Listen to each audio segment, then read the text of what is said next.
बाई काय कसं बोलता का? तुम्हाला डिप्रेशन मध्ये यायचंय? बसा शांत, नाही जाणार मी तुम्हाला कुठे घेऊन.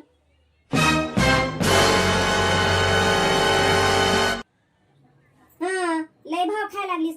जा मी जाते माझ्या मैत्रिणीला घेऊन डिप्रेशन मध्ये. तुला काय वाटलं? मी जात नाही वाटलं का? जाते माझ्या मैत्रिणीला घेऊन. जा मैत्रिणीला घेऊन जाणार आहेत का? बर जावा, सांभाळून जावा, हाताला धरून जावा दोघी पण. गेल्यावर फोन करून सांगा मला.